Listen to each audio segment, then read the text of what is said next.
ගෙදර කම්මැලි කමට ඉන්න වෙලාවට අනේ මේ වෙලාවේ මොනවා හරි කන්න තිබුණා නම් කියලා හිතනව නේද? අන්න ඒ වෙලාවට හදාගන්න පුළුවන් කෑමක් තමයි අද මම අරගෙන ආවේ.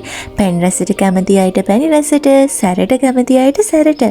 මේක හදාගන්න අපිට මැකරෝනි කෝප්පයක් තිබුණාම හොඳටම ඇති. මුලින්ම අපි කරන්න ඕනේ වතුර භාජනයක් ලිපේ තියලා ඒකට ලුණු ටිකක් එකතු කරගන්න ඕනි. ඊට පස්සේ අර මැකරෝනි කෝප්පය එකට එකතු කරලා මේක තම්බ ගන්නයි තියෙන්නේ. මෙතෙන්දි මතක තියාගන්න ගොඩ වෙලාවක් මේක තම්බන්න එපා. සාමාන්‍යයෙන් විනාඩි 5ක් විතර මේක තම්බ ගත්තාම හොඳටම ඇති. ඒක තැම්බෙන අතරේ අපි පිටි මිශ්‍රණය හදාගමු. මේ වගේ පිරිසිදු භාජනයක් අරගෙන ඒකට කෝන් ෆ්ලාවර් වලින් මේස හැඳි දෙකක් එකතු කරගන්න. ඊට පස්සේ ඒකටම පාන් පිටි වලිනුත් මේස හැන්දක් එකතු කරගන්න. මේ ටික හොඳට මිශ්‍ර කරගන්න ඕනේ.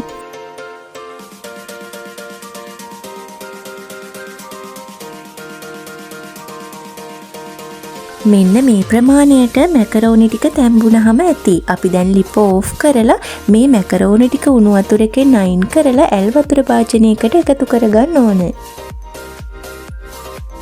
මේ විදියට උණු වතුර භාජනෙන් ඔක්කොම ටික බේරගෙන ඒක අපි එකතු කරන්නේ ඇල් වතුර භාජනයකට.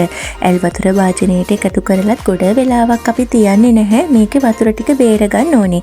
ඊට පස්සේ මෙන්න මේ විදියට වතුර ටික ඔක්කොම අයින් කරගෙන අපි මේක වෙන භාජනයකට එකතු කරලා තුනී කරලා තියන්න ඕනේ. මේක ටිකක් අර තෙත ගතිය හින්දෙනකම්.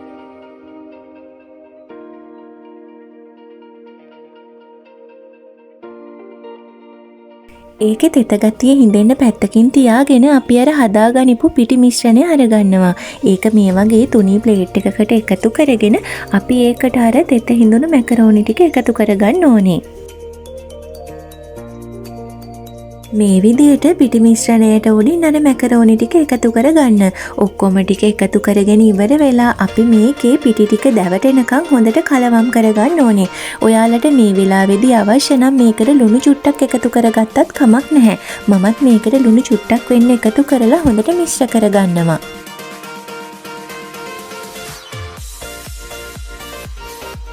දැන් අපි මැකරෝනි ටික තම්බගෙන ඒකේ පිටි මිශ්‍රණය දවටගෙන ඉවරයි. දැන් අපිට තියෙන්නේ මේක බෙදගන්න.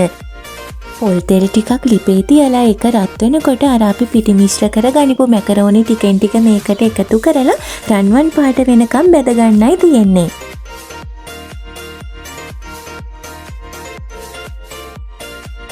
මැකරෝනි ටික මෙන්න මේ ප්‍රමාණයට බෙදුනම ඇති. බලන්න ලස්සන පාටට මේක බෙදිලා තියෙන විදිය.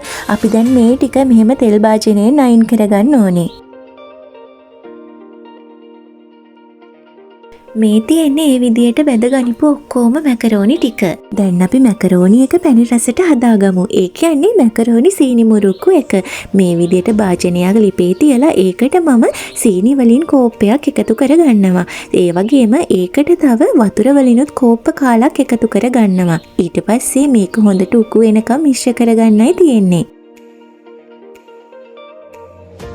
සීනි එක මෙන්න මේ පදමට ආවට පස්සේ මම අර බෙදගනිපු මැකරෝනි වලින් භාගයක් මේකට එකතු කරගන්නවා. තව භාගයක් එහෙමම පැත්තකින් තියලා තියාගන්න හොඳද? දැන් අර එකතු කරගනිපු මැකරෝනි ටික සීනි මිශ්‍රණයත් එක්ක හොඳට කලවම් කරගන්න. මෙන්න මේ වගේ තමයි මැකරෝනි සීනි මුරුක්කු එක එන්නේ. දැන් අපි සැරට මුරුක්කු එක හදාගමු. භාජනයක් අරගෙන ඒකට ලුණු කුඩු වලින් මේස හැන්දයි මිරිස් කුඩු වලින් මේස හැඳි දෙකයි එකතු කරලා බෙදගනිපු කරපිංචා කොළ ටිකකුත් එකතු කරගන්නවා. ඒක ඔයාලා කැමති නම් විතරක් එකතු කරගන්න. ඊට පස්සේ ඒ ටික මෙන්න මේ වගේ හොඳට මිශ්‍ර කරගෙන අර අපි බෙදලා පැත්තකින් තියාගනිපු මැකරෝනි ඉතුරු භාගය මේකට එකතු කරගන්නවා. එකතු කරලා මේ මිශ්‍රණයත් එක්ක හොඳට කලවම් කරගන්නයි තියෙන්නේ.